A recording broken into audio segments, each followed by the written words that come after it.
Hello. तो ये हमारी सीरीज का सेकंड वीडियो होने वाला है। इस वीडियो में हम बहुत सारे कॉन्सेप्ट्स के बारे में चर्चा करेंगे, जैसे वेरिएबल क्या होता है, कॉन्स्टेंट्स क्या होते हैं, डेटा टाइप्स क्या होते हैं, ऑपरेटर्स क्या होता है। ठीक है, और साथ साथ में सी लैंग्वेज आपको कैसे इम्प्लीमेंट करनी है वो भी देख लें। तो रियल लाइफ एग्जांपल हम देख लेते हैं यहाँ पे। आप चाय बनाते होगे, ठीक है, तो चाय बनाने के लिए आप क्या यूज़ करते हो? पहले पानी उबालते हो, फिर उसमें चाय डालते हो, ठीक है। फिर उसके बाद जो भी आपको चीनी डालनी है वो फिर छोड़ते हो उसको उबलने के लिए, ठीक है। तो ये क्या किया हमने, प्रोसीजर बनाया, स्टेप बाय स्टेप मेथड है चाय बनाने के लिए, ठीक है। एक एल्गोरिथम भी आप इसको बोल सकते हो, क्या बोल सकते हो? एल्गो भी बोल सकते हो उसको, एल्गोरिथम भी आप इसको बोल सकते हो, ठीक है। अलार्म लगाया आपने, ठीक है, आपका फोन भी तो कंप्यूटर ही है, तो आपने अलार्म लगाया, ठीक है। तो आपने उसे एक इंस्ट्रक्शन दिया, ठीक है। कंप्यूटर जब तक कोई काम नहीं करेगा जब तक आप उसको प्रोग्राम नहीं करोगे, अगर आपने प्रोग्राम नहीं किया तो वो काम नहीं करेगा। क्लियर? तो what is a programming language? तो प्रोग्रामिंग लैंग्वेज जो छोड़ते हैं ना, फिर लैंग्वेज पे ध्यान देते हैं। लैंग्वेज क्या है? लैंग्वेज है कम्युनिकेशन के लिए जो हम डे टू डे लाइफ में यूज करते हैं। आप हिंदी यूज करते हो, आप इंग्लिश यूज करते हो, फॉरेन में अलग अलग लैंग्वेजेस चलती हैं, ठीक है। तो कंप्यूटर की भी अपनी लैंग्वेज होती है। अगर आपको कंप्यूटर कुछ बताना है कि मुझे ये काम करना है तो आप कैसे करोगे? उसके लिए भी एक लैंग्वेजेस होती हैं बहुत सारी, जैसे सी लैंग्वेज हो गई, पाइथन हो गई, जावा हो गई। तो इस कोर्स में हम सी लैंग्वेज लर्न करेंगे। मेन फोकस हमारा ये होगा आप लॉजिक बनाना सीख जाए, ठीक है। तो सी लैंग्वेज ही क्यों चुनी मैंने? Why learn C? एक तो पहले बहुत फास्ट है और पावरफुल लैंग्वेज है, और एक लो लेवल लैंग्वेज भी है, ठीक है। अभी लो लेवल लैंग्वेज क्या है, ठीक है, ये लो लेवल लैंग्वेज होती है हार्डवेयर के बहुत क्लोज। आगे हम पढ़ेंगे इसके बारे में, अभी के लिए ठीक है। Help under memory and logic, ठीक है, एक और स्टेप। यहाँ पर हम मेमोरी मैनेजमेंट भी खुद करते हैं। अब ये मेमोरी मैनेजमेंट क्या होता है आगे हम देखेंगे, ठीक है। ठीक है, इससे आपका मेमोरी मैनेजमेंट भी बहुत इंप्रूव होता है, ठीक है। और ये बेसिस है बहुत सारी लैंग्वेजेस का जो उसके बाद आई थी, ठीक है। कोई चीजें इंप्रूव हुई थी तो वो सी प्लस प्लस बन गई, सी प्लस प्लस में कुछ चीजें इंप्रूव हुई तो जावा बन गई, ठीक है। What is a variable? ठीक है, तो वेरिएबल के बारे में बात करते हैं। वेरिएबल वो चीज होती है जो वेरी करती रहती है, मतलब चेंज होती रहती है। कभी उसकी वैल्यू 2 होगी, कभी वैल्यू 3 होगी, कभी वैल्यू 5 होगी, कभी वैल्यू 7 होगी। मतलब कांस्टेंट नहीं रहती है। Constant in the sense same नहीं रहती है, ठीक है। इसका एक एग्जांपल मैं आपको दूं, जैसे कि x की वैल्यू अभी 5 है, ठीक है। लेकिन जरूरी थोड़ी x की वैल्यू 5 हो। x की वैल्यू 3 भी हो सकती है, 4 भी हो सकती है, x की वैल्यू 4 हो सकती है, 7 भी हो सकती है, या 6 भी हो सकती है, कुछ भी हो सकती है। तो चलो वेरिएबल अपने समझ में आ गया। तो हम नेक्स्ट कॉन्सेप्ट की बात करते हैं जो कि है लाइक टर्म्स। अब लाइक टर्म्स क्या होती है, ठीक है। लाइक टर्म होती है सिमिलर टाइप ऑफ टर्म्स, ठीक है। जैसे कि 1+1 कितना होता है? 2 होता है। इनको हम ऐड कर सकते हैं, 2 आएगा, ठीक है। अब मैं एक सवाल पूछता हूँ आपसे, क्या हम 1+x कर सकते हैं तो कितना आंसर आएगा? 1+x करेंगे तो कितना आंसर आएगा? नहीं, कुछ ही नहीं आएगा, ये 1+x ही रहेगा, क्योंकि दोनों लाइक टर्म्स नहीं है, ठीक है। ये कांस्टेंट है, ये वेरिएबल है, ठीक है। तो ये एडिशन नहीं हो सकता। आई बात समझ में? ठीक है, तो थोड़े बहुत एग्जांपल देख लेते हैं। 2x, 2x का मतलब बीच में इसके मल्टीप्लिकेशन है, ध्यान रखना हमेशा, ठीक है। तो 2 × x लिखा हुआ है ये, ठीक है। और ये 5x सिमिलरली बीच में मल्टीप्लिकेशन का साइन है, ठीक है। तो ये क्या है? They both are like terms, क्योंकि दोनों में x आ रहा है, क्योंकि दोनों में x है, ठीक है। तो ये हो गई लाइक टर्म्स।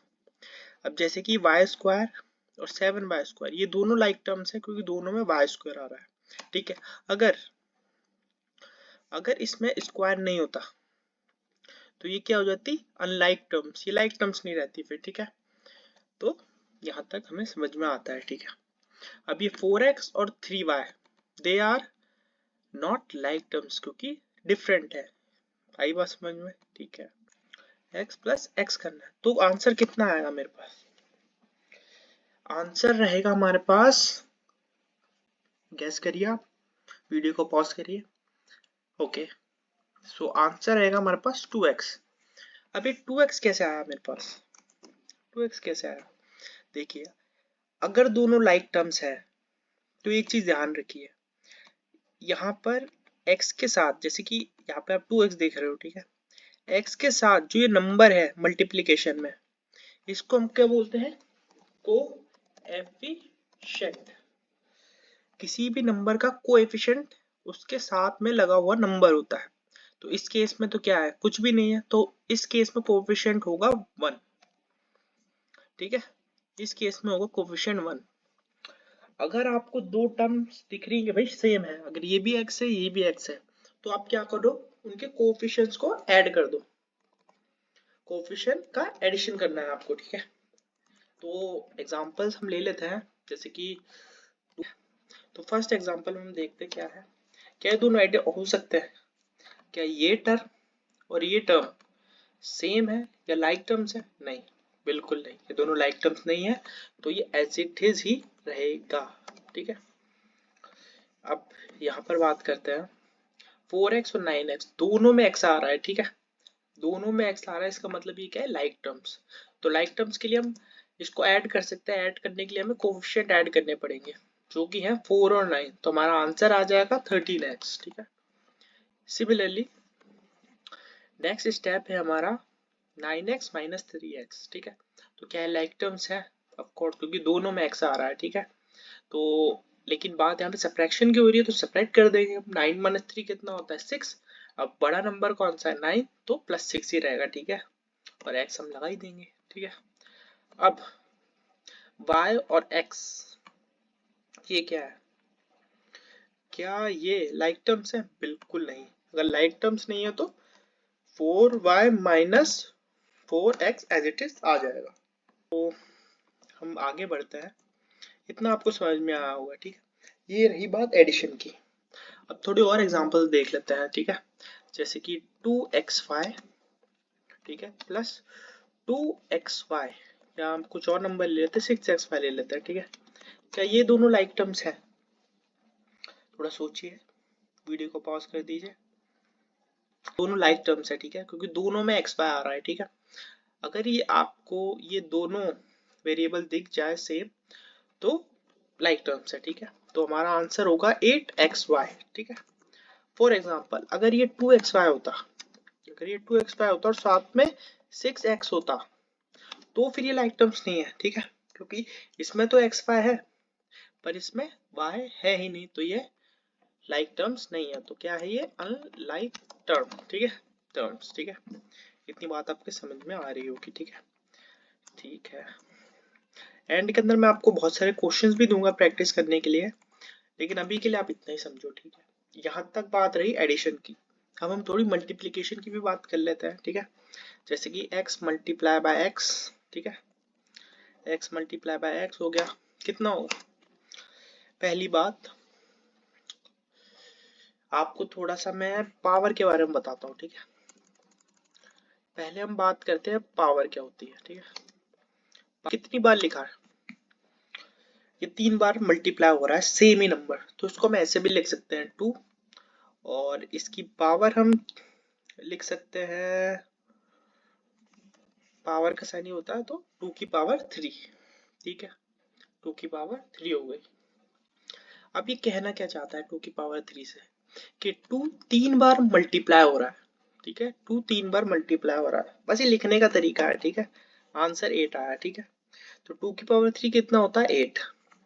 अगर एग्जांपल मानो कि यहाँ पे 2 और होता, ठीक है, 2 और होता तो 2 की पावर 3 की जगह हो जाता 2 की पावर 4 हो जाता, ठीक है, 2 की पावर 4 हो गया।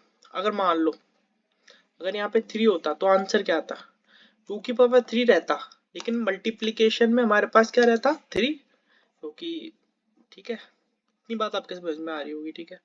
अब एक चीज और देखते हैं ना अपन, अब थोड़े वेरिएबल के टर्म्स में बात करते हैं, जैसे कि x मल्टीप्लाई बाय x कितना होता है, मैंने आपको बोला था x यहाँ पे कितनी बार मल्टीप्लाई हो रहा है, 2 बार, सेम टर्म है, तो x लिख दो, और उसकी पावर कितनी बार मल्टीप्लाई हो रहा है 2 बार, तो ये हो गई इसकी पावर, ठीक है, और पावर हमेशा हम ऊपर रिप्रेजेंट करते हैं, ठीक है, ठीक है, ऊपर रिप्रेजेंट करते हैं, यहाँ पे नहीं दिखा सकता मैं, तो इस सिंबल के थ्रू मैं दिखाऊंगा।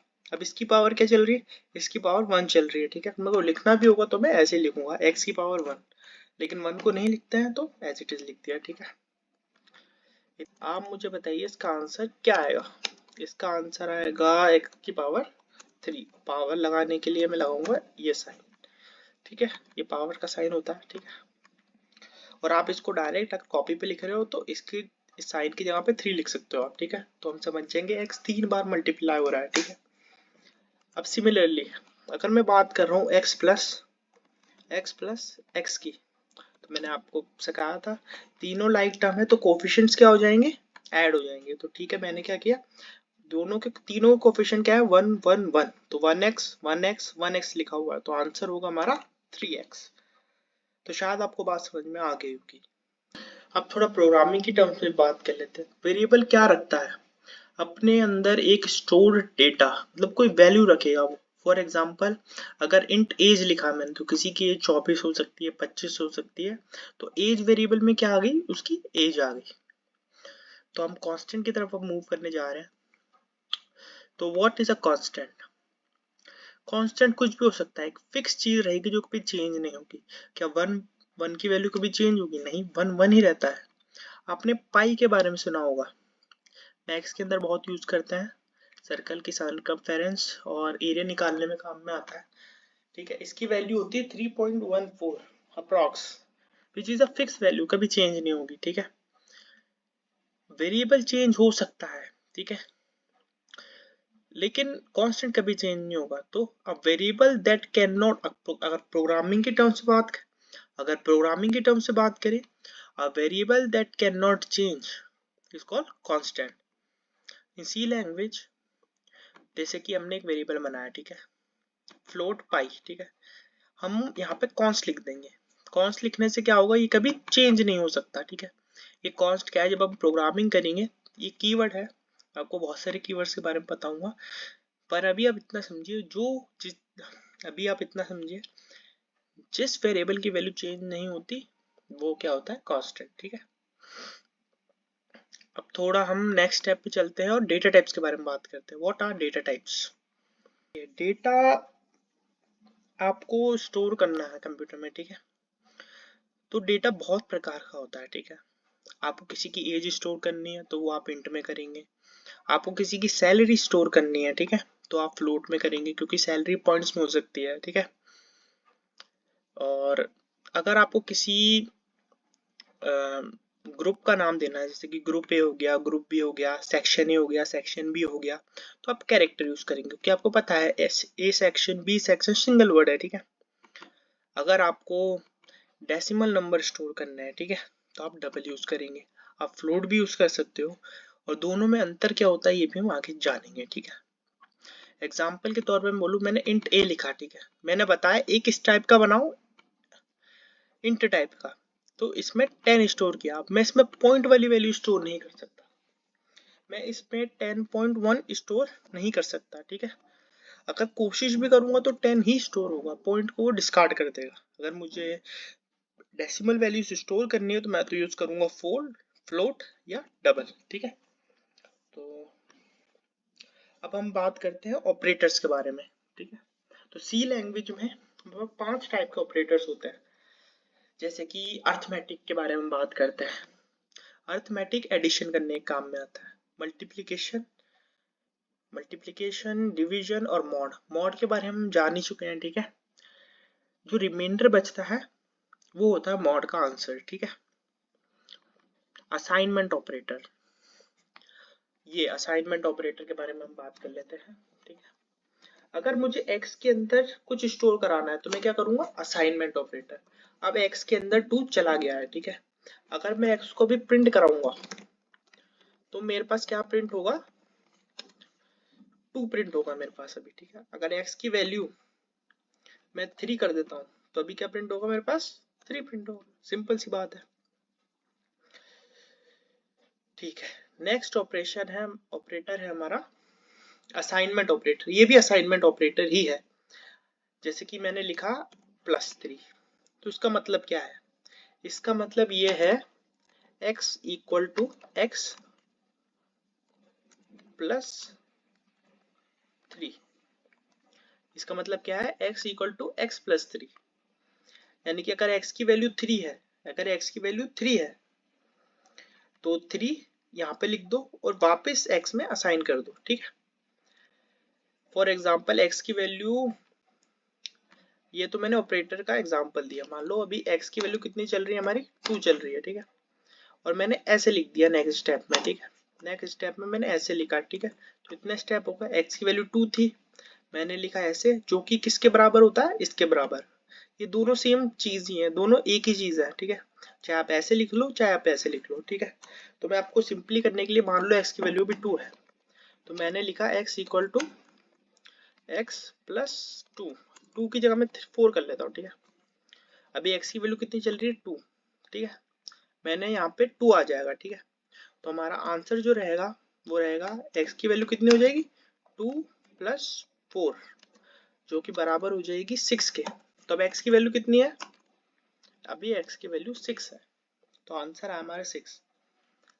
अगर मैं ये स्टेप थोड़ा सा बड़ा है, ठीक है, लिखने के लिए, तो मैं इसको ऐसे भी लिख सकता हूँ। जैसे कि मैंने x लिया, मैंने प्लस का साइन लगाया, मैंने लिख दिया 4।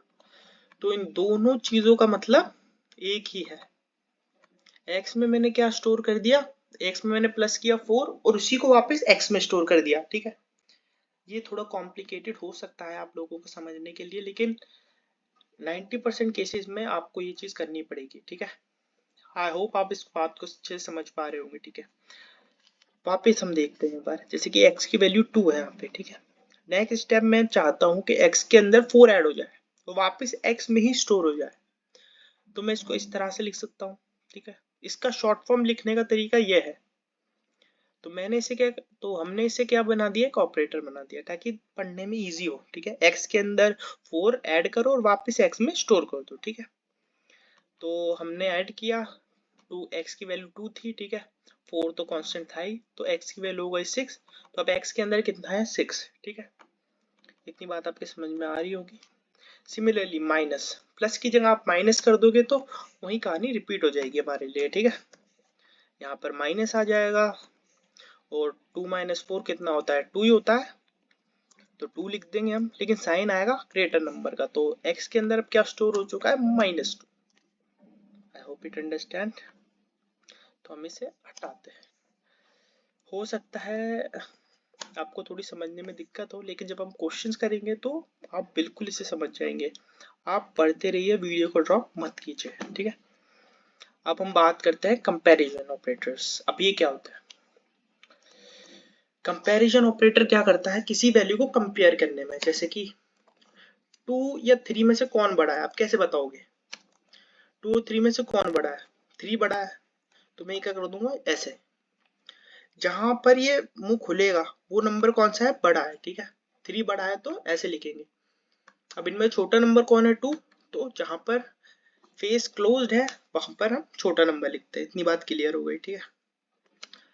फॉर एग्जाम्पल वापिस देखते हैं, 5 और 0 में से कौन सा नंबर बड़ा है, तो ये वाला नंबर बड़ा है। जहां मुंह खुलेगा वो नंबर बड़ा है। इतनी बात आपको समझ में आनी चाहिए, ठीक है। अब मान लो जैसे कि 2 कौन, दोनों में से कौन सा नंबर बड़ा है, दोनों ही बराबर है, तो बराबर के लिए हम ये यूज करेंगे। हम ये यूज नहीं करेंगे, ये असाइनमेंट ऑपरेटर है, ठीक है। हम करेंगे चेक कराने के लिए यूज, हम चेक कराने के लिए डबल इक्वल टू का साइन लगाएंगे, ठीक है, ताकि हमें पता रहे 2 बराबर 2 है, ठीक है। इक्वल हम नहीं करेंगे, ठीक है, आगे बात समझ में। और एक और चीज, जैसे कि 4 क्या 5 के बराबर है, बराबर नहीं है, ठीक है। तो हम इसके लिए ये साइन लगाएंगे, ठीक है। तो हम नॉट इक्वल का साइन लगाएंगे, ठीक है। तो 4 is not equal to 5। Comparison operator काफी इजी होता है समझने में, इतना कोई टफ नहीं है। असाइनमेंट ऑपरेटर हैं जो लोगों को अच्छे समझ नहीं आते, ठीक है।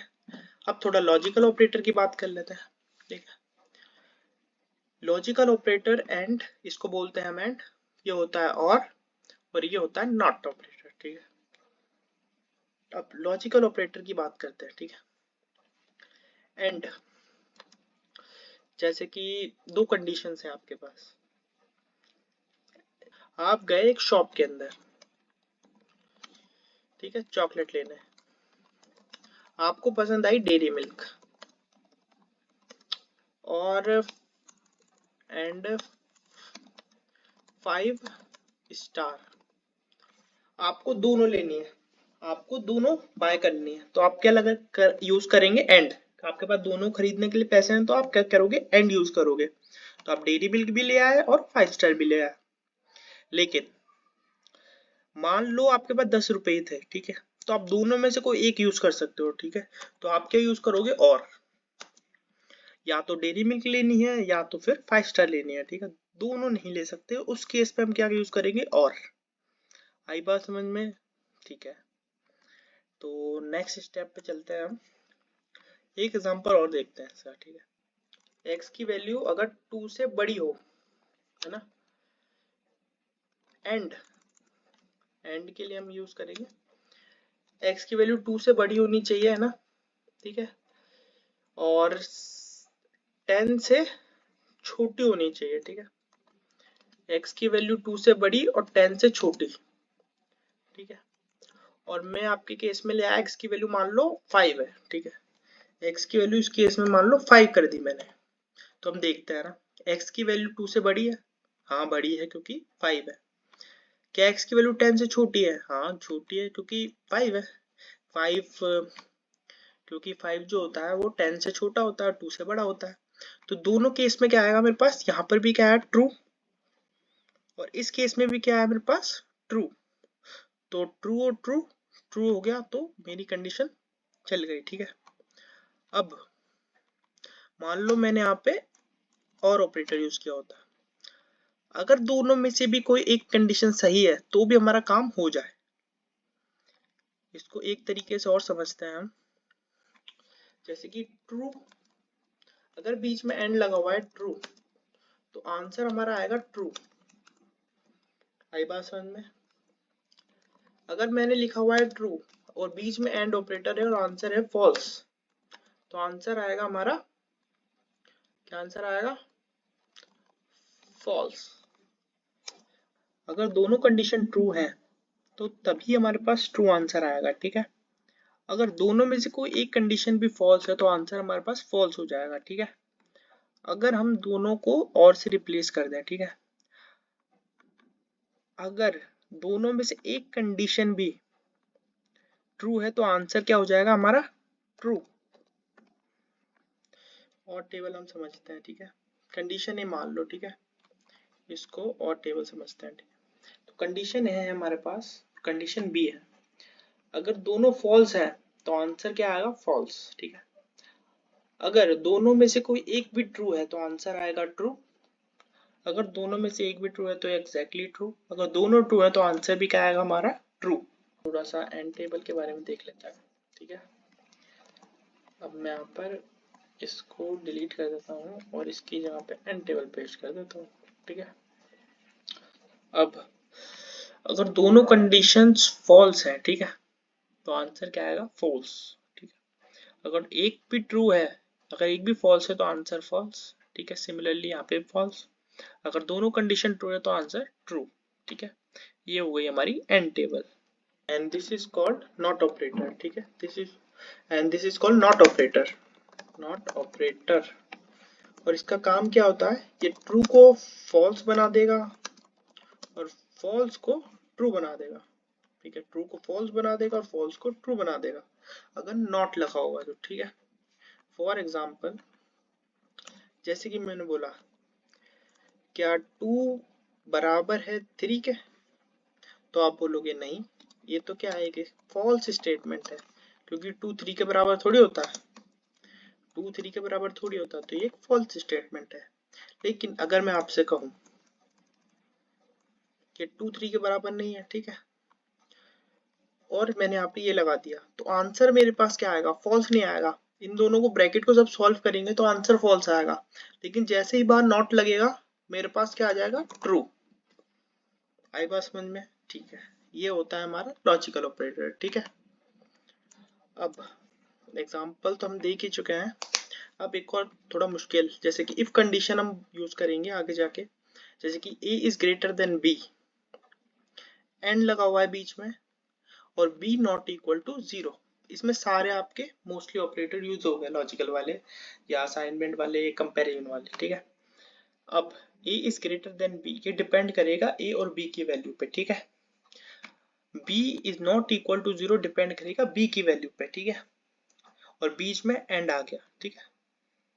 आई बात समझ में? आई होप आपको ये समझ में आया होगा। ये थोड़ा डिफिकल्ट कॉन्सेप्ट है, तो हम थोड़े प्रैक्टिकल क्वेश्चंस की तरफ चलते हैं। इनको आप घर से सॉल्व करने की कोशिश कीजिएगा।